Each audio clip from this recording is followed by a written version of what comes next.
So, ఆంధ్రప్రదేశ్‌లో ఇప్పుడున్న పరిస్థితుల్లో కూటమి 15 ఏళ్ళు ఉంటామని పదే పదే చెప్తూ వస్తుంది. వైఎస్ఆర్ కాంగ్రెస్ పార్టీ మేము సింగిల్ అంటూ గడిచిన ఎన్నికలలో ఇంకా సింగిల్ ఆలోచనలోనే ఉన్నట్టేనా? సింగిల్ ఆలోచనలోనే ఉండడం సరైందేనా ఇప్పుడున్న పరిస్థితిలో? సార్ రాజకీయాల్లో ఏదో అట్లా రాసేసుకునే ఉండదు సార్. హ్మ్. ఇప్పటికైతే ఇప్పటికైతే మేము సింగిల్. రాజకీయంగా సింగిల్‌గానే ఉన్నాం. హ్మ్. 40% ఓటింగ్ ఉన్న వాళ్ళం మేము ఆఖరికి. హ్మ్. అందరూ గుంపు కట్టుకొని ఉన్నారు కాబట్టి వాళ్ళకి ఓట్లు ఉన్నాయి కానీ లేకుంటే మమ్మల్ని చేయగలిగింది ఏం లేదు వాళ్ళు. హ్మ్. ఊరికే పౌరుషం అంటే పౌరుషం చూపించాలా. హ్మ్. అవకాశవాద పౌరుషాలు చూపించే వాళ్ళని చూస్తా ఉన్నాం ఈ మధ్య కాలంలో. అవకాశవాద పౌరుషాలా? హ్మ్. పౌరుషాలు చూస్తా హ్మ్. హ్మ్. ఉంటాం. అది కాదు. హ్మ్. మేము ఈ మధ్య కాలంలో వివిధ ఐడెంటిటీ ఐడియాలజీ లేకుండా ఒక సమస్య పైన అందరితో కలిసి పనిచేసే ప్రయత్నం చేస్తూ ఉన్నాం. హ్మ్.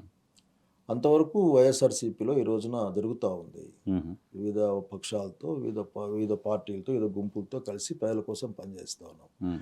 అవి ఎటుపోతాయేమో నాకేం తెలియదు. హ్మ్. కాకపోతే ఒకటి మాత్రం స్పష్టం.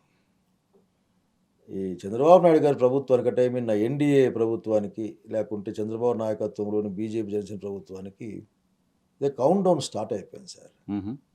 ఎందుకు సార్? ఎందుకు కౌంట్‌డౌన్ స్టార్ట్ అవుతది? ఏం అంటే తప్పు వీళ్ళు చేశారు జనం చంద్రబాబు? కోసం పనిచేయడం లేదు సార్. జనం కోసం లేరు ఈ రోజున. మీరనుకుంటున్నారు. జనం కోసం పనిచేస్తున్నామని జనం వాళ్ళు చెప్తున్నారు. అనుకుంటున్నారు. మనం హ్మ్. అనుకోవడం కాదు. హ్మ్. జనం అనుకుంటున్నారు. హ్మ్. పార్టీలకు సంబంధించిన వాళ్ళేమో మా పార్టీ అనే ఫీలింగ్ ఉంటది సార్. హ్మ్. జనరల్‌గా ఓటింగ్ జరిగితే మీకు తెలియనిదేం కాదు. హ్మ్. వాళ్ళకి వీళ్ళకి ఓట్లుంటాయి. అంటే హ్మ్. మాకుంటాయి, వాళ్ళకుంటాయి. జనంలో ఉన్న ఒక 10% జనం అటు ఇటు డిసైడ్ చేస్తారు. హ్మ్. సో, ఆ 10% జనాలు ఈ రోజున మా పట్ల సానుకూలంగాను, మా పట్ల ప్రేమగాను ఉన్నారని నేను నమ్ముతా ఉన్నాను. హ్మ్. గతంలో లేకుంటే ఇంత పెద్ద ఎత్తున ప్రజల యొక్క కదలిక ఉండదు సార్. ఓకే. బాగొచ్చారా సార్ జనాలు? మెడికల్ కాలేజీల అంశంలో అయితే అబ్బో! చాలా బా వచ్చేసరికి నేను ఈ మధ్య కాలంలో చూసిన ప్రతి పెద్ద ప్రోగ్రామ్‌లో అదొకటి. హ్మ్. మా అనంతపురంలో అయితే అసలుకి ఆ ర్యాలీ చూస్తే అసలుకి హ్మ్. చాలా అసలుకి ఎంత ముచ్చటేసిందో అసలు మనం జనంని నమ్ముకోవాలా? హ్మ్. జనం నమ్మితే ఎప్పుడు మనము ఇబ్బంది పడమనే విషయాన్ని జనం ప్రూవ్ చేశారు సార్. ఎందుకు సార్ జగన్మోహన్ రెడ్డి వస్తున్నాడన్నా జగన్మోహన్ రెడ్డి పిలిపించాడు. ఆ స్థాయిలో ఎందుకు ఉంటుంది ప్రజల వైపు నుంచి రియాక్షను? సార్ ఏమని చెప్పమంటారు? హ్మ్. ఇప్పుడు నిరంతరం ఇప్పుడు మా జిల్లా ఉంది రైతాంగం జిల్లా. రైతులకి ఏమి జరగలే ఈ 18 నెలల్లో. ఊరికే యూరియా కూడా కొట్టుకునే పరిస్థితి. అవును గదా! ఆ! రేట్లు లేవు. మా అనంతపురం అంటే చెనిక్కాయ పంట అని. చెనిక్కాయ పంట ఇప్పుడు 3,00,000 ఎకరాలు ఏసేట్టున్నారు చూస్తుంటే బహుశా. హ్మ్. 3 కూడా ఏయలేదనుకుంటా. తక్కువేశారు. హ్మ్. కంది వస్తాంది. కందికి రేట్ లేదు. కష్టపడితే మొక్కజొన్న కొద్ది రేటు కొనేవాళ్ళు లేడు. జగన్మోహన్ రెడ్డి గారిని చూస్తేనే అన్నీ గుర్తుకొస్తాయి సార్. ఆయన కొన్న కందులు గుర్తుకొస్తాయి. కొన్న పత్తి అన్నీ గుర్తుకొస్తాయి. హ్మ్. అన్నీ గుర్తుకొస్తేనే చూద్దాం అనుకుంటారు. హ్మ్. చూద్దాం అనుకున్నాడు జనం కాదు సార్. హ్మ్. వేల మంది 25,000, 30,000, 50,000 దాకా జనాలొచ్చేస్తారు. హ్మ్. అంతేగాని ఎక్కడ కూడా ప్రత్యేకమైన ఏర్పాట్లు చేసినట్టు నాకేం కనపడలేదు. హ్మ్. హ్మ్. ప్రత్యేకమైన ఏర్పాట్లు చేయడం అని ఏం లేవు. సమాచారం ఉంటే చాలు. ఈరోజు ఇట్లా వస్తున్నాడు అనుకుంటే చాలు వెళ్తా ఉన్నారు. ఓకే. చివరిగా ఔట్ ఆఫ్ కంటెస్ట్ మిమ్మల్ని వైఎస్ఆర్ కాంగ్రెస్ పార్టీకి సంబంధించిన నాయకుడిగా కాకుండా నేను అడుగుతున్న ప్రశ్న నా క్యూరియాసిటీ తోటి. మీరు ఊహ తెలిసినప్పటి నుంచి ఉద్యమాల్లో ఉన్నారు. స్టూడెంట్ ఉద్యమాల్లో ఉన్నారు. కమ్యూనిస్ట్ పార్టీలో పనిచేశారు. తర్వాత నేషనల్ పార్టీ కాంగ్రెస్ పార్టీలో పనిచేశారు. సుదీర్ఘకాలం ఉమ్మడి రాష్ట్రంలో మంత్రిగా చేశారు. సమైక్యాంధ్ర ఉద్యమాన్ని లీడ్ చేశారు. సో, ఇన్ని రకరకాల డైమెన్షన్స్‌లో పనిచేశారు. ఇప్పుడు వైఎస్ఆర్ కాంగ్రెస్ పార్టీలో ఉన్నారు.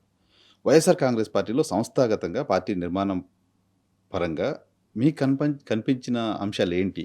మిగతా అన్ని పార్టీలతో పోల్చుకున్నప్పుడు ఇక్కడ చేంజ్ సార్ రావాల్సిందేంటి? సార్ ఇప్పుడు వైఎస్ఆర్ కాంగ్రెస్ పార్టీలో పార్టీ నిర్మాణం జరుగుతా ఉంది. హ్మ్.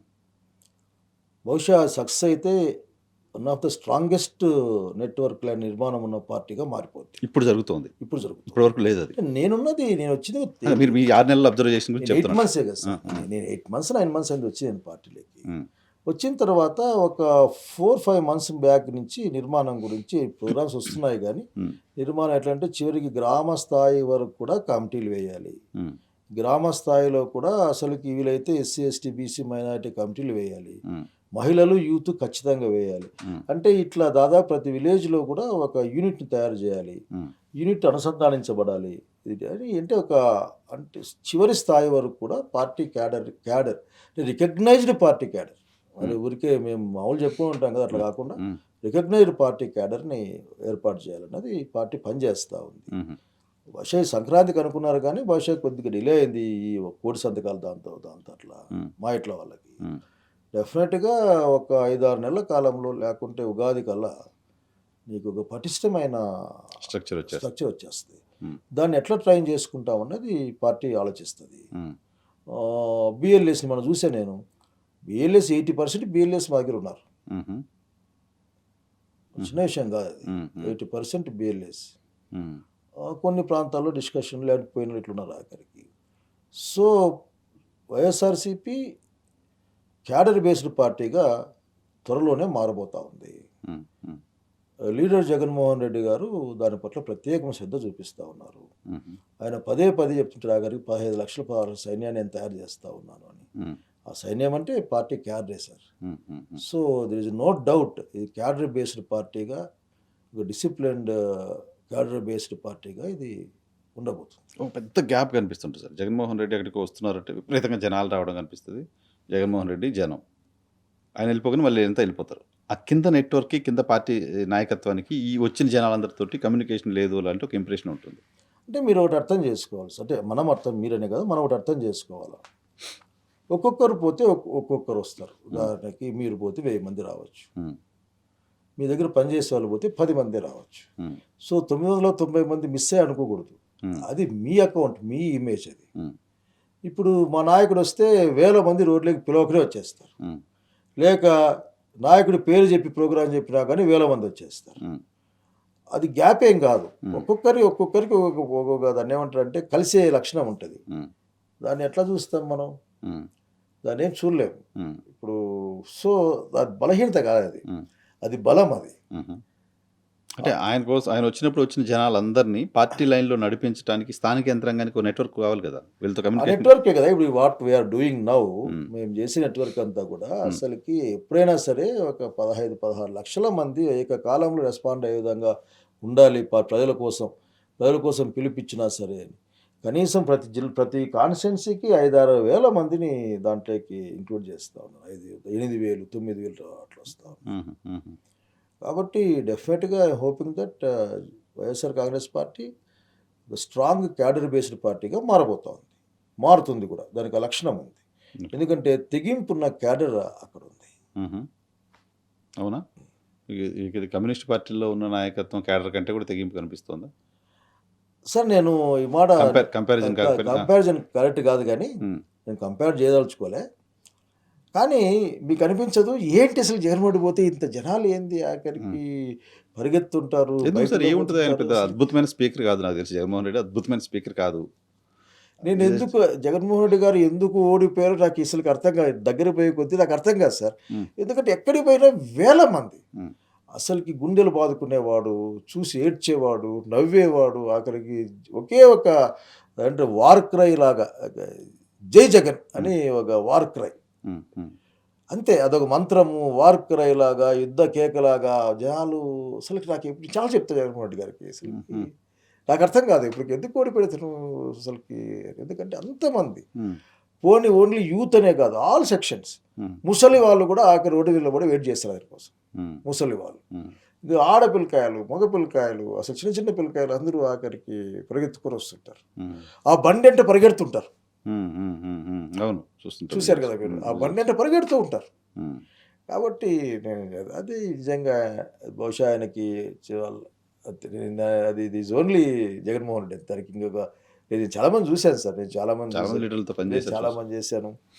సో రాజశేఖర్ గారితో పనిచేశాను. కానీ ఇటువంటి ఒక అభిమానం, అది దానికి అవధులు లేవు, ఉమ్, ఉమ్, ఉమ్, దానికి ఏజ్ లేదు, ప్రాంతం లేదు. ఉమ్, మనవారు అడిగారు మీరు మొబిలైజ్ చేస్తారంట కదా యాడ్ పడితే.